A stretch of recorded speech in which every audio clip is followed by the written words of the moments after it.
Welcome to the Grand Hill Chronicles podcast. My name is Don Bishop, and I write as T.S. Pedramon. Today, I'm going to bring you an interview with speculative fiction author Alyssa Hazel, who I met at MarsCon, and she has a title on the book menu for my weekly giveaway. Anyway, so we'll get to that in a couple of minutes. Right now, I don't have any current upcoming events, unless you want to go like a few months out. So that means we'll just deal with the weekly book giveaway, and we'll go from there and on to the interview. Now, I do note that I have to use the word weekly a little loosely because I did not publish last week at all. I might have missed another week in February, but I don't think so. I've just been late, where I usually try to publish on Thursdays. And anyway, since I've been pretty busy, I'll go ahead and, since the last episode was about a week and a half ago, I'll do the same thing this time to get back on schedule. Today is Monday, March 10th, and I will not publish this Thursday. So the next episode should come out on March 20th. That gives you a full, 10 days for the next question of the week. Anyway, so on to that. Last week's print book giveaway winner was Debbie, as you can see in my Discord server. Last week's question of the week was actually 2 questions, and I got some people answering both of them, which was kind of fun. One of them was, what fictional universe has the most formidable army or military, and what makes them supreme? And really the only answer I got for that question was Warhammer 40k, the Imperium of Man, or Warhammer 40,000. I see it abbreviated online as 40k. And so somebody said that and said, why? A tool for every job and billions of them, from planetary militia with shotguns to the legions Astartes, from battleships to the Psi Titans and Psi Titans of the Ordo Sinister. Pardon my stumbling. I have never played Warhammer, so these are not all familiar terms to me. Blades to bullets to psionic abilities. It's all there in the toolbox. And yeah, I mean, I don't have, off the cuff, I don't have something to top that. So, a pretty good answer, I guess. The other question of the week, since last week was I was weird and I gave you 2 questions, was, a wizard offers you an enchanted item for your birthday. What would you choose? And the next part is tongue-in-cheek. And why would it be that particular type of animal familiar? So I had an answer or 2 for this, and somebody said, well, if an animal familiar is an option, then the wizard better be conjuring up a periton for me. A creature that has the head of a stag and body of an eagle, can carry off a grown human. Emphasis, yes. Please and thank you. Or the Fae's amulet, or Death's talisman. I had to ask what those are, because I'm not familiar with those. And they're from the Lady of Death novels. Interesting. Yeah, these are just fun questions, really. No like rhyme or reason, or we're not trying to be political or solve humanity's ills. We're having fun, which does solve some ills, right? You want to have a good time and be able to enjoy the time with each other. So last week's magic number and the letter of the alphabet were 787 and T. So whoever was closest, whoever had the closest guess to 787 gets a free print book that they can choose from the book menu on grandhill.media/prizes. And if they are within one letter of the letter T, if they guessed S, T, or U, then they get 2 books. Now, sorry, I'm kind of looking from one screen to the next. today's winner will be announced soon. Will be announced today in my Discord channel, and will also be announced on the next episode of the podcast. And the new letter and number, I'm going to randomly generate those right now. So there is the random number generated by Google. And the random letter is generated by randomwordgenerator.com. Okay. It sounds like some website started playing audio. Okay. So I'm not telling you those until the next episode of the podcast, because that will determine the winner. But I will tell you the new question of the week. And this one is also just for fun. If you could have teleportation or magical plant growth, what would you choose? And why? And how would you use this power? For your own amusement, or for the good of everyone, or whatever. And so you can answer that via my Discord server. You can answer it via tweet, email, Facebook, or Instagram comment. Just make sure you get my attention so that you know that you are entered in the drawing. And it's really that easy. So, happy March. Ooh, darn. Oh no. Okay, so let me look at that calendar again, because if today's the 10th, then the next podcast episode...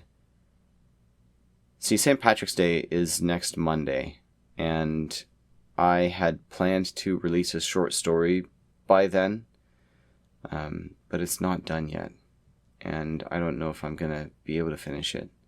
Okay, so check on Monday. There may be a podcast episode on Monday, on the 17th, on St. Patrick's Day.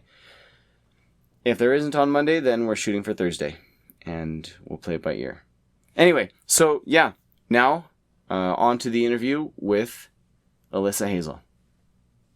All right, here I am with author Alyssa Hazel. Hello. And she writes sci-fi, fantasy. Is it? It's a little all over the place right now. That's why I put speculative fiction author, because I don't know what the heck I'm doing sometimes. Like, what genre should I be focusing on?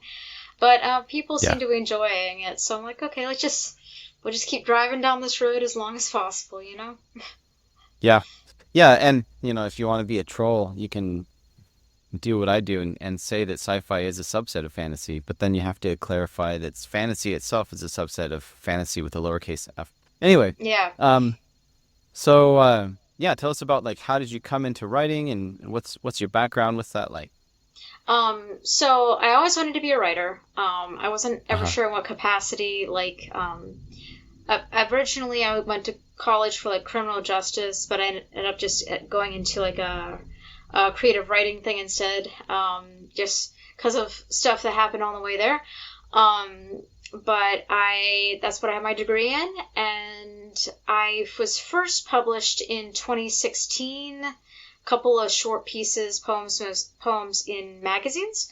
But my first book came out in 2019. It's called Twitching Light, and it's sort of an amalgamation of weird fiction, poetry, and horror. A little bit of urban fantasy thrown in there, and from there I kind of created a little trilogy, and then after that I wrote my first sci-fi novel, and then another collection, and then a fantasy book that came out in November. So kind of just been trying a lot of different things over the past little bit, and it's been a really, I know people like to call it a journey, but it has been a fun journey over the past, oh my gosh, how many years? 6 years of my life. So it's just been wild. Yeah, and it has been. I mean, from my experience, I know it definitely is a journey, and you go through these stages and you learn things and you pick things up along the way. Now are all of your titles independently published, or do you have any traditional publish, or Well, what's? right now, all of them are self-published. Um, and like I said before, my first couple pieces were published to different magazines. But I've been fiddling with some ideas about being independent, working with some independent publishing. I'm still kind of hammering out those details and kind of figuring out some things, but I'm Uh-huh. open. I'm open to publishing through an indie publisher, but it's kind of like figuring out, okay, business models and what's their vision, what's my vision, does that work together at this point? Because once you've been self-publishing for 6 years and you've started building a little bit of an audience, it's like, okay, I need to make sure that whatever I'm doing, it's kind of honoring the people who started the journey with me and have been there since the beginning. So, Yeah. um, yeah, Yeah, and I know that you were approached by the same small publisher that I was approached by at MarsCon. I don't want to name yeah, them until there is something official, yeah, but and I might write something for them. I'm not fully decided yet, just because I'm I'm trying to do my thing over here, and doing that thing takes time away from doing this. So, yeah. And either way, that they're great guys. Just want to put that on the uh-huh. record. There's Yeah, just some things I need to figure I out, concur. and just making sure genre wise what they're expecting is something that I could produce, like that kind of thing. Uh-huh. Yeah. So Yeah, I'm honestly in the same boat, and I told them that it'd be great if it fits, and I'm kind of looking at it, and I think it could, yeah, but I just gotta make sure it's a good match. But yeah, amen, they're great guys. So yeah. Either way. Yeah. um So I remember when we met at MarsCon, there were a couple things that came up. uh They were chatting about in terms of books. So where were you in terms of your recent books? I have 2 books out, and they are independent. When I say independently published, that can be as small as one person self-publishing. Yeah, Um, so like I have my own brand. If you look on the back of the book, it says Grand Hill Media. That's my yeah, own imprint. I made that up. Um, yeah, so I have 2 books. They are both in a series. So it's the first 2 books in an epic fantasy series. And what about you? I know you have. You, Well, you have? Yeah, tell us. right, right now this year I am working to create 2 sequels, which Hmm. sequels I didn't realize how much of a child like a difference there was between a first novel and a sequel. Yeah. Even if the sequel is meant to be an entirely independent story, like the one I'm Mm. working on right now, it's like, okay, but how independent can it possibly be apart from the Hmm. first book?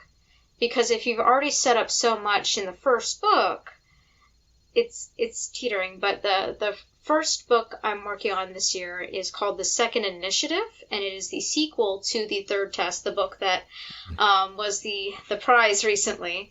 Tell Um, me this is going to be a trilogy, and the third book is going to be the first something. So well, the book order is going to go third, second, first. I mean, that's probably what's going to happen. The It'd the be problem perfect. the problem is that when I wrote the book, it was kind of a, you know what? I've never written a novel, so why not? Hmm. And I've never written sci-fi before, but how hard could it possibly be? And I finished editing it at 3 o'clock in the morning, right after I got back from a convention, and I submitted it. Wow. So like, because Um, I clearly take good care of my mental health. Um, but so I was like, you know what? Heck with it. Let's see what happens. And yeah. it basically got nothing, and nobody bought it. And I was like, well, I guess I should move on from this whole concept and work on something else. And by the time I'm ready to publish this other book, which is a planned duology, people are like, I really like this, but I want to see more of the world. I want to see a sequel, and it's just like I can't be mad because it's like I You feel did like this to yourself. like Is this what you wanted?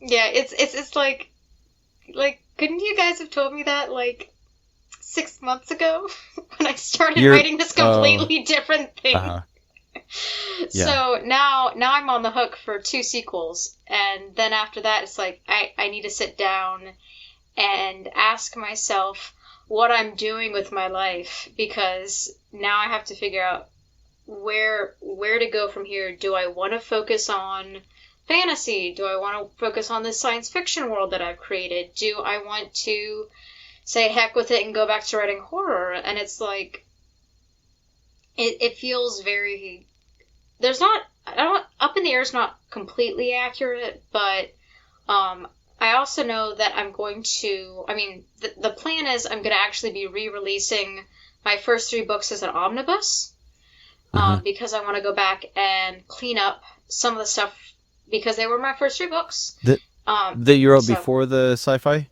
yeah, so Okay. my three weird fiction books. The plan is discontinuing the paperbacks. I'm gonna let them be ebooks because I really don't want to gyp the people. I mean, I don't want to be like, because with the way Amazon has licensing, Uh-huh. if you I don't know what would happen to the books, the ebooks that people purchased, um, in all that. So I don't want to take the copies of books that people purchased already, which so I'm gonna have to figure out how that works.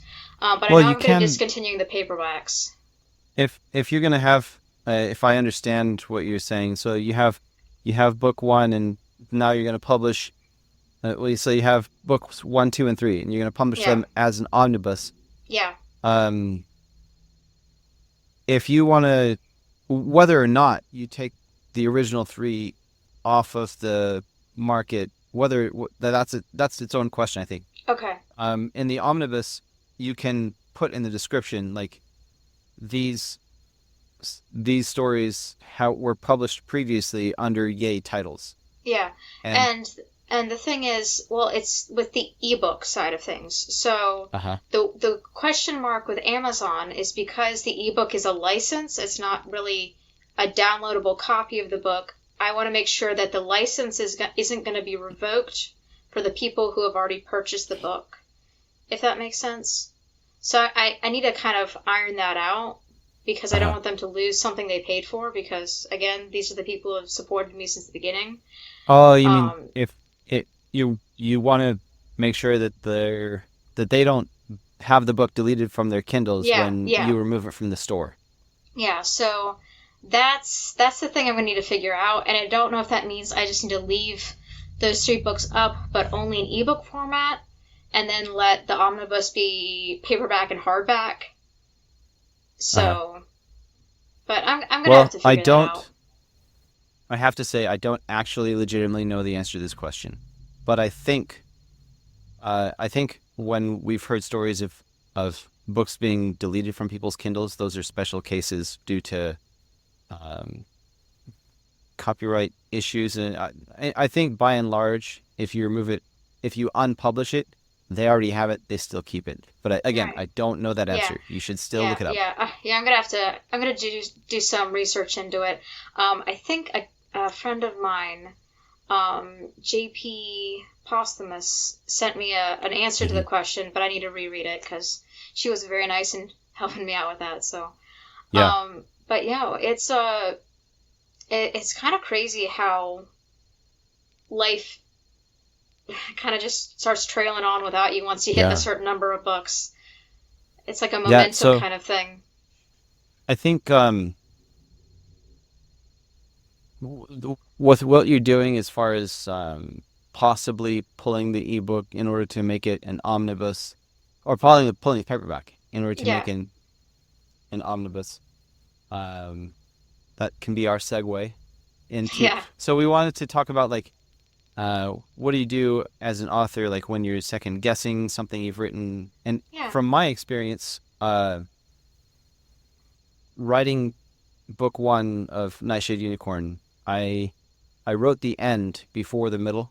I knew where I was going from the beginning. Anyway, I knew where I was going, and then I wrote all through the middle. And then when I reached the point where I realized that the next thing to happen was the ending I'd already written, I was like, whoa, I It's did all it. connecting.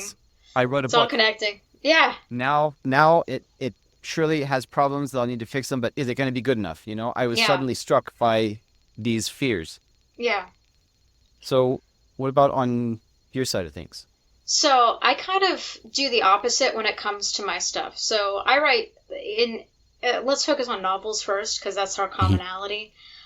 When it comes to novels, I consider the first draft is getting the clay and putting it on the potter's wheel. Uh-huh. So it doesn't matter how, like, going with the analogy, the clay can be really bad and unsalvageable and you have to throw it out, but unless you get the clay on the potter's wheel in the first place, you can never shape it into something beautiful. So I think a lot of authors get hung up with the first draft wanting it to be perfect, ignoring the fact that that's the purpose of the second draft. That's the purpose of the third draft, and so on and so forth. Hmm. The first draft is really just telling, at least for me, it's telling myself the story of how it's going to go. Because I've discovered I can make a plan and I can write it down, and it can be a good plan. But when it comes to actually starting to write the process, and because I tend to write pretty organically, like following the cues of what people are doing, it's just like, okay, uh, the story is completely different by the third chapter than what I actually thought it was going to be. Uh-huh. Um, and then, like we were talking about at the convention, with the second initiative, there was a point where I'd gotten, I believe it was like 20, I think it was at 30, almost 30,000 words, something like that. And I realized I felt like this whole beginning arc, a good chunk of it was just unnecessary. Um, And and for that, for for listeners, context of 20,000 words, or 30,000 words. Harry Potter book 1 is right about 80,000 words. Just so you can get an idea of how big 20 or 30,000 words is. yeah, Sorry, it's go ahead. like, no, you're fine. So I kind of just deleted it and then started rewriting the first draft and like taking parts of the Oh, first draft that still worked and starting again.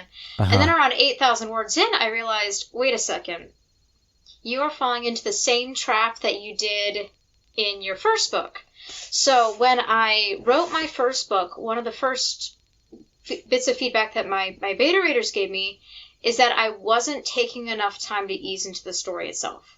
And then when my first book came out, one of the biggest issues was you're not expanding enough on the story. So I thought to myself, okay, is this part of the book unnecessary, or is it giving people the context that they need for the rest of the story? Is it fleshing out characters? Does it still have a purpose? Even if it isn't necessarily the most action oriented part of the book, and maybe it feels at this point like it's not super tied in, can you work with it and massage it in a little bit more? Can you have it reveal character? Can you start, especially since at the beginning of the book, can you use it to properly establish the clash of two different character arcs? Because in the first book, and I don't want to give too many spoilers because I know at least one of your guys is now reading the third test. In the first, the second initiative starts with one of the lead characters from the first book in prison. And this person is in prison for an extended period of time, about 5 years. And it's sort of because her character is very oriented in terms of her faith, because she is a sister of one of the orders, it's a lot of, why am I here? Like, what have I done to be put here? Mhm. And so at this point, she's introduced to one of the antagonists of the second initiative, and they're cellmates. So part of this first arc is establishing these two women and their differing personalities, and sort of almost creating a friendship between them, but then they separate. and they don't see each other for the rest of the time Katina's in prison. Or she's in prison, I guess I should say. Mhm. So with that, when I was looking at it, I guess I was at this point where I was, is this actually helping? It's doing its job? And it's like, yes, it's establishing character, it's establishing motive, it's establishing character arcs. Even if it feels right now that it's not doing heavy lifting, it still is going to do something in terms of the character arcs later when they clash as enemies at the end of the book. So I just need to make sure that as I'm massaging that part of the book and integrating it better into the second and third acts, that it comes into play in more and more specific ways. So, and it's kind of a question of, I guess, making sure your plot is coherent all the way through. All the character arcs make sense, and yeah, I mean, it makes me think of going and looking at all your chapters and making sure that they're all Yeah. necessary, Yeah. or they're all relevant yeah, to and the plot itself. it's like if this is a huge chunk of the book, is it because just for context, the third test is about 46,000 words. It's not a big book. So to have almost 30,000 words, like 25 to 30,000 words just alone on this first arc, I think it's kind of like a situation of, is this doing enough to justify how much weight it has in this book? So, Well, and maybe the second initiative would wind up being longer than the third test. yeah, which is the plan, because the third test, I think its biggest issue was being underdeveloped. So me developing more and integrating it more organically would be a benefit to the book. So I think that's where, to get back to the original kind of question, I think a lot of people the second guessing can come out of bad writing habits that we have. For example, my instinct is to underwrite, and for me to put more into one section of the book, I think that was against my old habitual instinct that needed to go. So I think part of growing as a writer is to develop more of an instinct of, is this actually supposed to be here? Yeah, and I think beta readers can really help with that. Yeah. So like with Nightshade Unicorn Book 1 Forerunner, I added the prologue, after the fact, and I think I had something a little prologue-y as chapter 1. Yeah. So I said that something happened. So there was a shipwreck, and there's this character, Tylonis, wandering on this island, and is after a shipwreck. And people are like, hey, there was a shipwreck. Show us that. We want to read that. Yeah. Like, oh, yeah, I guess that would be kind of an interesting read. Yeah. So I had to write the shipwreck. Yeah, going back and adding that into it. Yeah. I mean, I guess if you're wandering through the woods after a shipwreck, that might be good short story material. But in a novel, there was something big and interesting. Why didn't we get to see it? Yeah, it's like, I just defeated the monster. Okay, how'd you do that? What was the was monster? It? And yeah, I defeated it. Don't worry about it. People want to know. Yeah, and I think that is an interesting crossover for when people go from short stories to full novels, from full novels to short stories. It's like, it's two different disciplines, but I think that they can both complement each other really well in terms of figuring out what works and what doesn't in either of the situations. Yeah.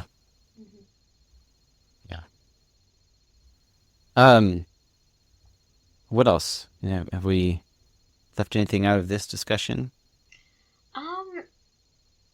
No, We need a beta reader on this episode. We do. Tell we us what do. we have neglected to develop in this conversation. I would like to hear your thoughts because you said you start with endings. So how does that work for you? Like in terms of starting with an ending? Ish. It's not. I mean, I can't say that I have a standard operating procedure because I haven't done it enough times to say that I have a usually. I don't Yeah, usually do anything because I don't have a usually yet. that's Um, true. with book two, I didn't start with the ending, and with book one, I mean, with book one, I started with the beginning, but very soon in, I jumped ahead and wrote the end And then you because went I back to the knew where it was beginning. going. Then I went back, Yeah. and it was kind of a writer's block solution. Hmm. Like it helped me know how to connect it. Like I knew from the beginning where it was going. Yeah. In fact, before starting writing the series, I knew where the series is going. Yeah. I know where it's going to wind up. And some details have changed and developed in my mind as I continue. And you see, well, yeah, I'm not in my basement office right now. I'm at a You can't. You library. can't. You can't. You can't point to the wall of cards connected with little red yarns Well, and. I'm trying to show that I'm at the library. I was just well, maybe you haven't seen my podcast. Maybe random viewer hasn't seen my podcast, so I can't be like, you can see I'm not in my office. Well, they don't know. Maybe they don't. Yeah. Maybe they do. Yeah. Um, so I've been driving across the country. Hmm. I told you before we started recording, I'm going to StoryCon in Utah Yeah. this weekend. I'm already here in Utah. I got here early. And so while I was driving, I was listening to the Chronicles of Narnia, no joke, and you know, told my daughter on the phone last night, okay, I finished The Lion, the Witch, and the Wardrobe, and I finished this, because she already knows I Yeah. finished The Magician's Nephew, um, and right now I'm in the last one. I'm in Voyage of the Dawn Treader. Anyway, Yeah. too many details, not important, not relevant. So I'm listening to audiobooks Hmm. and I'm like, huh, I should incorporate this idea that I just had into Nightshade Unicorn. Huh. And I'm getting this itch to go Yeah. and write it, and I can't right now. Because you're Um, driving. Yeah. yeah, I'm done driving for about a week. But I have other business that I'm taking care of while I'm in town. Yeah. Um, all this to say, wow, that was a tangent. So Good. I know where the series is going, Yeah. and some details have been settling in over time, including the past couple of days while I've been driving. Um, but I know where it's going, and I think it's possible that I might go and write the end of the series, um, and then go back and Yeah. write up to If. it. But if I feel like it'd be, see, I'm lazy. I'm lazy. I know that there would be some waste of my time in writing the end because I'd change it. I would change many details. I know I would have to rewrite it because it's too far away. And I might introduce new characters Yeah. that are going to wind up being beloved and they need to show up in those That's true. scenes. So I'm going to have to rewrite it, but it wouldn't be a waste Yeah. because it'll help me cement in my mind where I'm going. Yeah. And I think having a general idea of where you want to go in terms of a book or a series is pretty good. I think that's the difference between like an overarching story and like a singular kind of book by book thing. Um, Uh-huh. I think that's what I'm probably going to struggle with was because when I wrote the third test, I didn't intend it to be a series. So there's a part of me that's like, I know leaving it on the second initiative would be a little anticlimactic because everyone's expecting the first or number one something, and I don't know. I don't. I want to be able to create a story that actually is necessary, if that makes sense. Because when I ended the third test, it was a completed story. So to go back in and find out, okay, where would this go from here? Like, what possible ramifications would there be? Going into a second book has been a very interesting exercise, I think, in terms of sequel creation. So I'm interested to see how people react to it, and if they were like, yeah, this felt unnecessary, I'll be like, cool, Merry Christmas. I probably should go work on something else now. Well, Oh, I think it's possible. I think it's definitely doable. It's not what I'm doing right now. It's like with Nightshade Unicorn Forerunner, you get to the end of that book, it's obviously not the end of the story. Yeah. It's the end of that portion of the story, and they hit a major point. So like in The Lord of the Rings, The Fellowship of the Ring, they basically get really started on the journey. Yeah. And that's what happens in the book. At the end of the book, Sam and Frodo are on their way. Yeah. And everything else is happening somewhere else. Yeah. But it's definitely not the end of the story, because they still have the ring. That's true. Sauron is still out there. And so that's where that's kind of like what I'm doing with Nightshade Unicorn. It's definitely not the end of the story. It can't be. Until the stated problem is solved, and it won't be solved until it is, and you'll know it. Yeah. But in Chronicles of Narnia, with the exception of the Magician's Nephew, I'm pretty sure that each one is basically self-contained. It builds upon prior, but that's it. So with the Magician's Nephew, it obviously it's a prequel, and it says that this is what happened before all the other adventures. Yeah, I think the other one that would be that would rely on the other ones would be the final battle, because this is everything has been the last battle. I'm not in the last one. Sorry, I'm not in the last one. I'm in the penultimate book. Yeah. I'm in The Voyage of the Dawn Treader. Well, I'm trying to remember where the silver chair lines up and all of that. Oh wow, I'm a dunce. I don't even know where the silver chair is. I'm not there yet. I'll tell you that. Well, it's after the Voyage of the Dawn Treader. I think there's Chronicles of Narnia, Prince Caspian, Dawn Treader. Where's the horse and his boy and all that? Because actually, that one's kind of my favorite. Okay, so there's, and again, I don't know Silver Chair and Last Battle. Yeah. They're probably the last two, but there's the prequel, The Magician's Nephew, which is stated to come before all those other adventures. Then there's The Lion, the Witch, and the Wardrobe, which I believe is the first one that was written. And if you read that one and you reach the end, you feel satisfied. Like, yeah, that was a good story, and it had a good ending. I'm gonna go outside now. Like, it's done. Yeah, it's done. You don't need a book 2 or book 3 or book 4. But along comes Prince A Horse and His Boy. Wait, is A Horse and His Boy third, or was it the Prince Caspian that was written afterwards? I don't know the order of writing, but A Horse and His Boy happens after.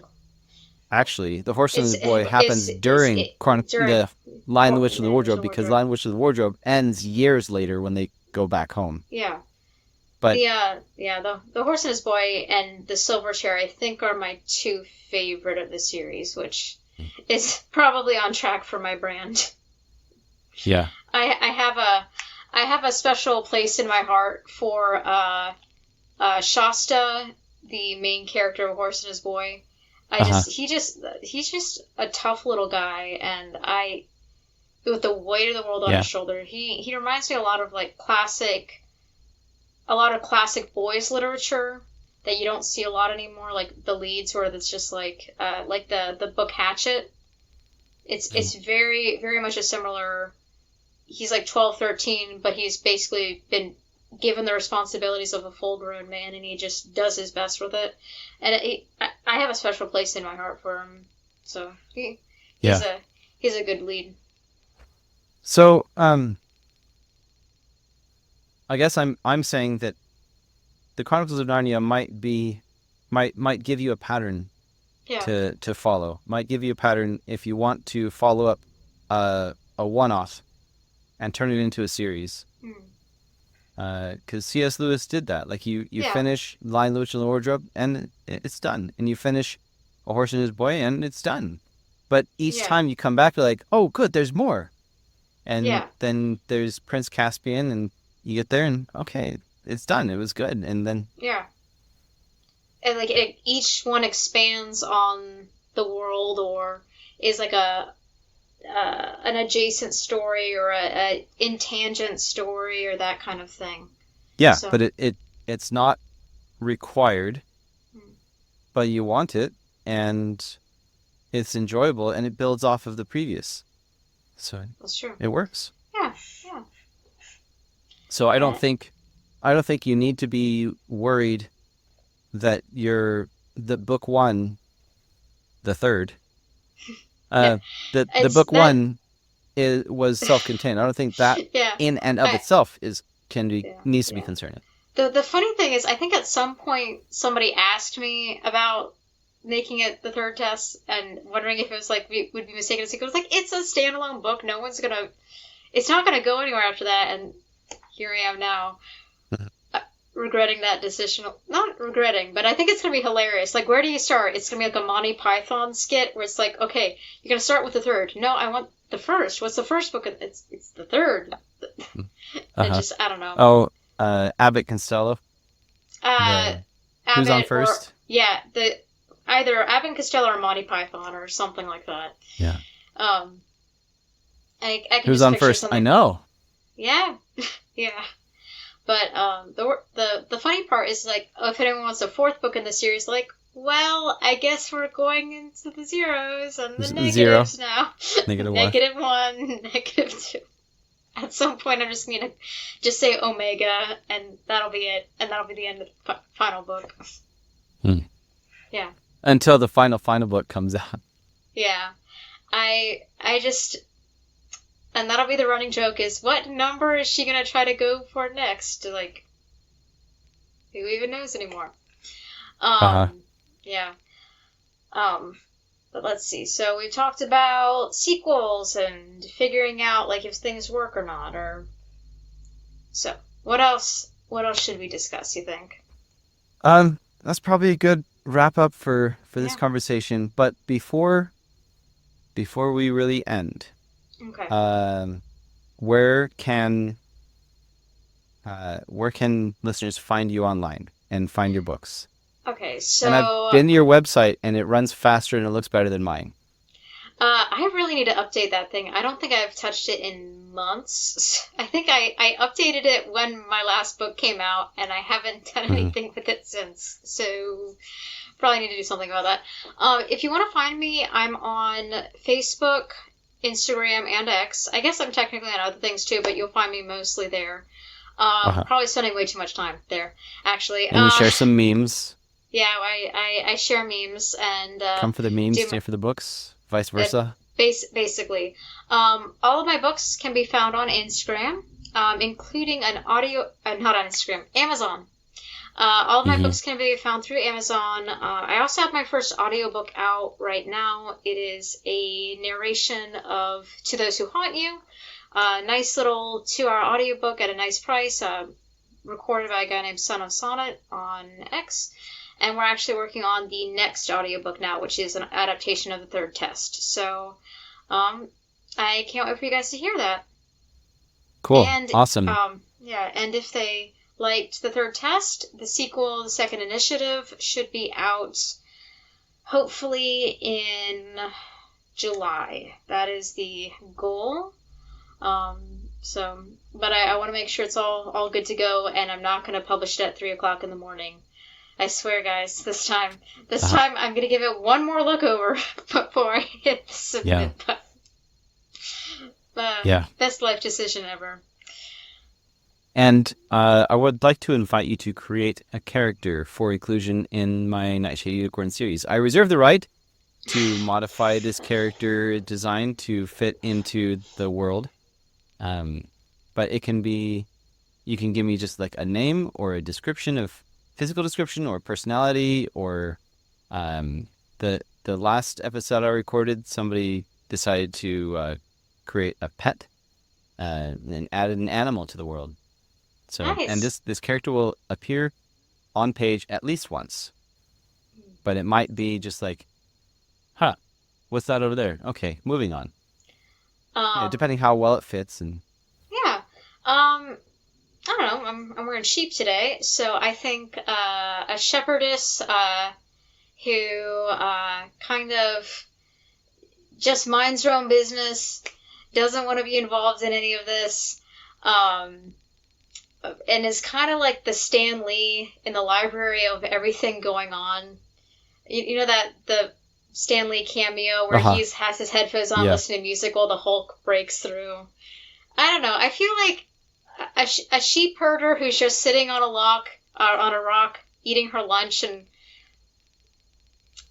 I'm in my lane, just watching like the people fight around. I'm in my lane. I'm moisturized. I'm on my lunch break. Like that. Just that. Okay. I'm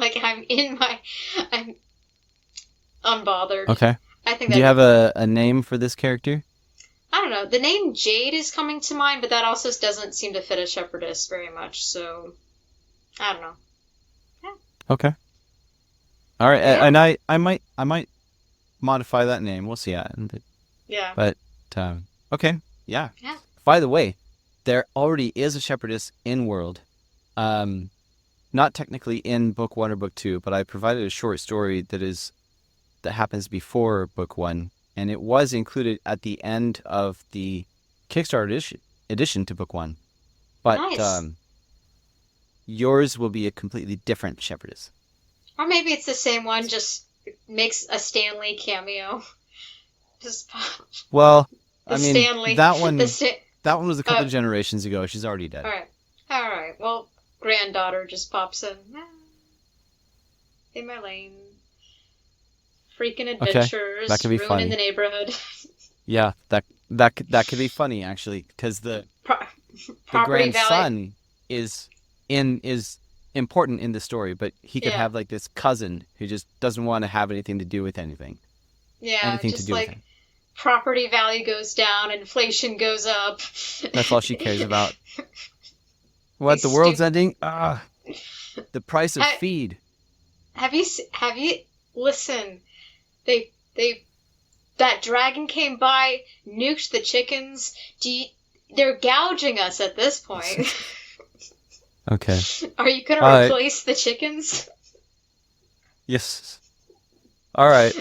That's probably a good wrap up. So I guess that's it, and we'll see. Stay on after I hit stop on the recording. Okay. Right. We'll see everyone next time on the Grand Hill Chronicles podcast.